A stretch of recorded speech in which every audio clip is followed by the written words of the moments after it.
ومماتي لمن؟ للكعبة، للحجر الأسود، للحجارة المرصوفة. إن صلاتي ونسكي ومحياي ومماتي لله رب العالمين لا شريك له وبذلك أمرت وأنا من المسلمين. أمر إلهي لا بد من تنفيذه.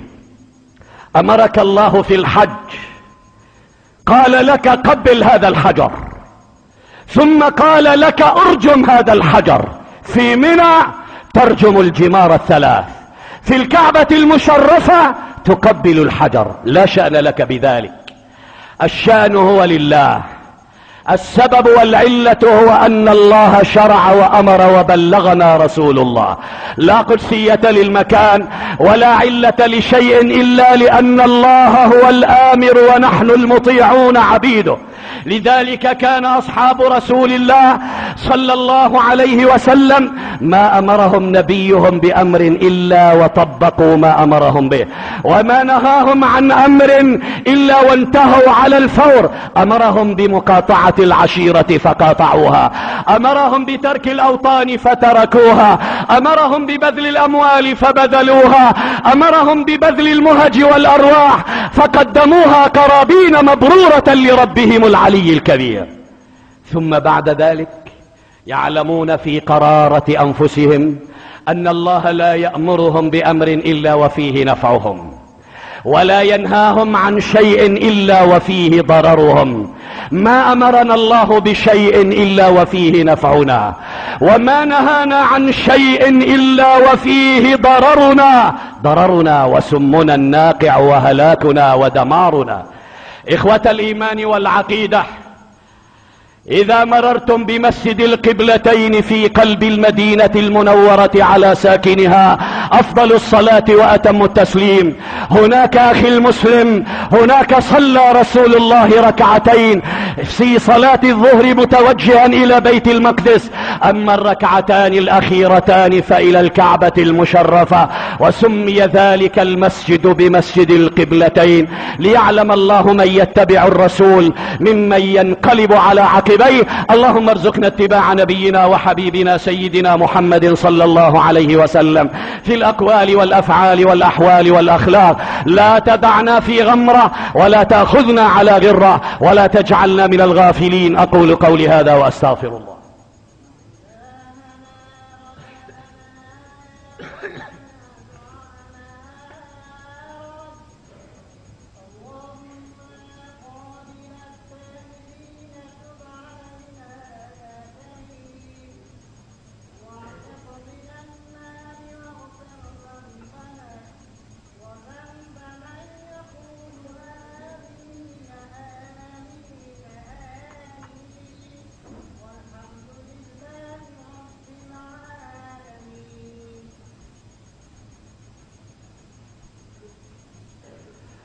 الحمد لله حمدا كثيرا كما أمر، وأشهد أن لا إله إلا الله وحده لا شريك له إرغاما لمن جحد به وكفر، وأشهد أن سيدنا محمدا عبده ورسوله الشفيع المشفع في المحشر، صلى الله عليه وعلى آله وأصحابه المصابيح الغرر، ما اتصلت عين بنظر ووعت أذن بخبر. عباد الله، اتقوا الله حق تقواه وراقبوه مراقبة من يعلم أنه يراه، وتزودوا من دنياكم لآخرتكم عملا يرضاه، واعلموا أنه لا يضر وينفع ولا يصل ويقطع ولا يفرق ويجمع ولا يعطي ويمنع إلا الله. واعلموا أن الله قد أمركم بأمر بدأ فيه بنفسه، وثنى بملائكة قدسه، وثلث بالعالم من جنه وإنسه، فقال تعالى: ولم يزل قائلا عليما وآمرا حكيما: إن الله وملائكته يصلون على النبي يا أيها الذين آمنوا صلوا عليه وسلموا تسليما. اللهم صل وسلم وبارك على سيدنا محمد وعلى آل سيدنا محمد، كما صليت على سيدنا إبراهيم وعلى آل سيدنا إبراهيم، وبارك على سيدنا محمد وعلى آل سيدنا محمد كما باركت على سيدنا إبراهيم وعلى آل سيدنا إبراهيم في العالمين إنك حميد مجيد. وارض اللهم عن خلفاء نبينا من بعده سيدنا أبي بكر وسيدنا عمر وسيدنا عثمان وسيدنا علي. وارض اللهم عن سيدنا الحسن والحسين وعن أمهما فاطمة الزهرة وجدتهما خديجة الكبرى وعن عائشة أم المؤمنين. وارض اللهم عن عمي نبينا حمزة والعباس وعن بقية الصحابة والآل والأزواج والقرابة وعن الأئمة الأربعة المجتهدين وتابعيهم بإحسان إلى يوم الدين وسلم تسليما كثيرا. ورضي الله تعالى عن سيدي صاحب هذا المقام وعلى جده أفضل الصلاة وأتم السلام. أيها الإخوة المؤمنون، اسمعوا مني أبين لكم، وهذا الكلام الذي أتفوه به آنفا لا آتي به لا من بيت أبي ولا من بيت جدي، إنه من رسول الله صلوات الله عليه. فهل من آذان صاغية وهل من قلوب واعية؟ دعوا العصبية جانبا ودعوا الغوغائية جانبا ودعوا الفوضى جانبا واسمعوا إلى حبيبكم ومعلمكم ومرشدكم سيدنا محمد نبي الرحمة، نبي الرحمة، وما أرسلناك إلا رحمة للعالمين. ماذا تقول لنا يا رسول الله ونحن في زمان كشفت فيه الفتنة قناعها وخلعت عذارها فتحولت الرؤوس أذنابا والعبيد أربابا؟ اسمع إلى قول النبي صلوات الله عليه الذي يرويه لنا سيدنا خباب بن الأرت رضي الله عنه الصحابي الجليل، قال: سمعت النبي صلى الله عليه وسلم يقول: ستكون فتن القاعد فيها خير من القائم، والقائم فيها خير من الماشي، والماشي خير من الساعي. قلت: يا رسول الله، إن أدركني زمان تلك الفتن ماذا تأمرني؟ قال: كن عبد الله المقتول ولا تكن عبد الله القاتل. كن عبد الله المقتول ولا تكن عبد الله القاتل. ثم قال: كن كخيري ابن آدم، بني آدم، ابني آدم قابيل وهابيل، الذي قال لأخيه: لأقتلنك، فقال هابيل: إنما يتقبل الله من المتقين. لئن بسطت إلي يدك لتقتلني ما أنا بباسط يدي إليك لأقتلك، إني أخاف الله رب العالمين. ثم ماذا يا رسول الله؟ قال صلوات الله عليه: لو أن أهل صنعاء اجتمعوا على قتل رجل مسلم لكبهم الله جميعا في جهنم. بلد واحد، بلد بأهله، اجتمعت القبائل على قتل رجل واحد لكبهم الله جميعا في جهنم. ثم ماذا يا رسول الله؟ اسمع إلى قول الحبيب المصطفى، قال صلوات الله وسلامه عليه: لخراب الكعبة 100 مرة حجرا عن حجر أهون عند الله من قتل رجل مسلم. ثم ماذا يا ابن عبد الله؟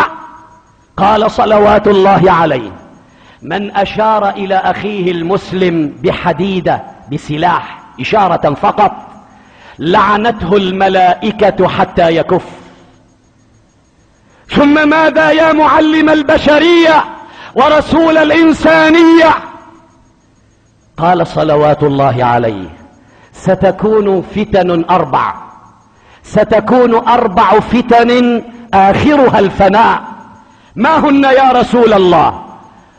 اسمع إلى قوله: ستكون 4 فتن آخرها الفناء. الأولى يستحل فيها الدم، والثانية يستحل فيها الدم والمال، والثالثة يستحل فيها الدم والمال والفرج، والرابعة الدجال. ستكون 4 فتن آخرها الفناء. الأولى يستحل فيها الدم، والثانية يستحل فيها الدم والمال، والثالثة يستحل فيها الدم والمال والفرج، والرابعة الدجال. ثم ماذا أيها الرحمة المهداة، أيها النعمة المسداة؟ ماذا تقول لنا في هذا الزمان يا سيدي يا رسول الله؟ قال صلوات الله وسلامه عليه: العبادة في الهرج كهجرة إلي. ما هو الهرج يا رسول الله؟ قال: القتل. قال عبد الله بن عمر: يا رسول الله، إن أدركني زمان ذلك فما تأمرني؟ قال: أمسك عليك لسانك وليسعك بيتك وابك على خطيئتك. ماذا تأمرني يا رسول الله؟ هل أعلن التظاهر؟ هل أقتل المسلمين؟ هل أقطع الرقاب؟ أمسك عليك لسانك وليسعك بيتك وابك على خطيئتك. سيدي يا رسول الله، هل من دواء وعلاج؟ نعم. قال النبي صلى الله عليه وسلم: ستكون هناك أمراء تعرفون منهم وتنكرون، ويفسدون وما يصلح الله بهم أكثر، فإن أحسنوا فلهم الأجر وعليكم الشكر، وإن أساءوا فعليهم الوزر وعليكم الصبر.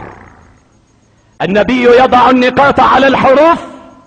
ستكون هناك أمراء تعرفون منهم وتنكرون ويفسدون وما يصلح الله بهم أكثر، فإن أحسنوا فلهم الأجر وعليكم الشكر، وإن أساءوا فعليهم الوزر وعليكم الصبر. قال عبد الله بن عمر رضي الله عنهما: سمعت النبي صلى الله عليه وسلم يقول: السلطان ظل الله في الأرض، السلطان ظل الله في الأرض، يأوي إليه كل مظلوم من عباد الله، فإن عدل، أي هذا السلطان، فإن عدل فله الأجر وعلى الرعية الشكر، وإن جار أو حاف أو ظلم فعليه الوزر وعلى الرعية الصبر.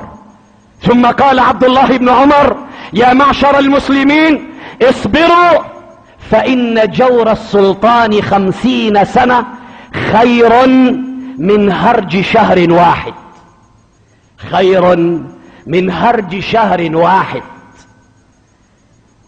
الفتنة كشفت قناعها وخلعت عذارها، لكن هذه الفتنة ستنطفئ حينما يعود المسلمون إلى رشدهم وإلى ربهم وإلى دينهم. والله الذي لا إله غيره، لو أننا عدنا إلى ربنا هذا المساء لكشف الله الفتنة ولأطفاها في صباح الغد. أما ما دمنا على حالنا هذا، من بعد عن الله، من بعد عن شريعة الله، من محاربة لله بالمعاصي والمنكرات، المسلمون يقتلون هناك، يذبحون، ونحن في بلدنا هذا يختلط الشباب بالفتيات في الملاهي والخمارات والمنتديات والمقاصف. ترى النساء قبل الرجال يتناولن الأراجيل ويدخن السجائر وكأن الأمر لا يعنينا. الدماء تسيل شرقا وغربا من حوالينا ونحن لا يعنينا. نريد أن نشرب الأراجيل، نريد أن ندخن السجائر. من؟ العذارى، الفتيات اللواتي ينبغي أن يكن مخدرات في البيوت. ما هذه القلة الحياء؟ ما هذه الوقاحة؟ ما هذه الجرأة على الله؟ والله لو ظللنا على حالنا هذه فسوف تندلع الفتن أكثر وأكثر، وسوف تأتي على الأخضر واليابس، وسوف تجتاح هذا البلد شئنا أم أبينا. إن لم نرجع إلى الله سنظل ننتقل من جهنم إلى جهنم، ومن هاوية إلى هاوية، ومن مصيبة إلى مصائب. إنني لا أقول هذا الكلام إلا لمصلحة هذه الأمة. إن هناك أجهزة إعلامية خارجية تريد أن تلعب بمصالح هذا البلد وبمصالح هذه الأمة. أغلقوا عليها النوافذ، ارجعوا إلى الله. الحل كما قلت في اللقاء الماضي هو الإسلام. الحل هو الإسلام، هو الرجوع إلى الله. أنا لا أقول هذا الكلام لأتملق لأحد أو لأنافق لأحد. إن هذا المسجد ما عرف النفاق يوما من الأيام.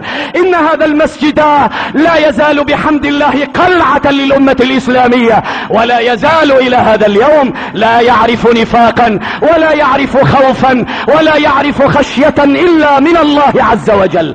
أقول هذا الكلام غيرة على هذه الأمة وخشية على أبنائها. أقول هذا الكلام والألم يعتصر في قلبي وفي فؤادي. إن القلوب لتسيل دما حزنا على ما يحصل، حزنا على ما يجري من حوالينا حوالي هذا البلد، وكأن الأمر لا يعنينا بحال من الأحوال. أيها الإخوة المؤمنون، لنرجع إلى الله، لنثوب إلى رشدنا، لنرجع إلى ديننا. إن الأمة العربية كما يقول المؤرخ ابن خلدون: إن العرب جنس لا يصلح إلا بنبوة ولا يقوم إلا بدين. وكما قال الفاروق عملاق الإسلام: نحن قوم أعزنا الله بالإسلام، فمهما ابتغينا العزة بغيره أذلنا الله. نحن قوم أعزنا الله بالإسلام، لا بالقوميات ولا بالإقليميات. إن القوميات أن أثبتت فشلها، القوميات أثبتت فشلها. لا قومية في الإسلام إلا قومية الدين، لا عرق في الإسلام إلا عرق الدين، لا عصبية في ديننا إلا التعصب لله ولرسوله. لنرجع إلى الله. والله لئن عدنا إلى الله مساء هذا اليوم لسوف تنطفئ الفتنة في صباح الغد. لنرجع إلى الله. قال تعالى: ففروا إلى الله إني لكم منه نذير مبين. فأووا إلى الكهف ينشر لكم ربكم من رحمته ويهيئ لكم من أمركم مرفقا. اللهم هيئ لنا من أمرنا رشدا، واجعل معونتك العظمى لنا سندا، ولا تكلنا إلى توكيل أنفسنا، فالنفس تعجز عن إصلاح ما فسد. اللهم إنا نسألك إيمانا لا يرتد، ونعيما لا ينفد، وقرة عين لا تنقطع، ومرافقة نبيك صلوات الله عليه في أعلى جنة الخلد. اهدنا لأحسن الأخلاق، إنه لا يهدي لأحسنها إلا أنت. واصرف اللهم عنا سيئها، إنه لا يصرف عنا سيئها إلا أنت. اللهم اجعل هذا البلد آمنا مطمئنا إلى يوم الدين. اللهم اجعل هذا البلد آمنا مطمئنا وسائر بلاد المسلمين. احفظ لنا ديننا، احفظ لنا بلدنا، احفظ لنا شبابنا، احقن دماء المسلمين في كل مكان، اصلح بين المسلمين في كل مكان. اللهم اصلح الراعي والرعية وسائر بلاد المسلمين.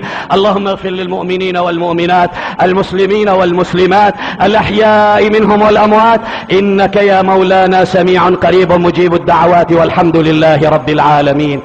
اللهم أصلح هذه الأمة وأصلح رعاتها لما فيه خير البلاد وصلاح العباد. إن الله يأمر بالعدل والإحسان وإيتاء ذي القربى وينهى عن الفحشاء والمنكر والبغي، يعظكم لعلكم تذكرون. اللهم صل على سيدنا محمد النبي الأمي الطاهر الزكي وعلى آله وصحبه وسلم. الله أكبر الله أكبر. أشهد أن لا إله إلا الله. أشهد أن محمدا رسول الله. حي على الصلاة، حي على الفلاح، قد قامت الصلاة، قد قامت الصلاة. الله أكبر، الله أكبر، لا إله إلا الله. استووا واستقيموا إلى الصلاة يرحمني ويرحمكم الله. إن الله في قبلة المصلي لا تغفلوا عن الله. اللهم رب هذه الدعوة التامة والصلاة القائمة آت سيدنا محمدا صلى الله عليه وسلم الوسيلة والفضيلة وابعثه اللهم مقاما محمودا الذي وعدته إنك لا تخلف الميعاد.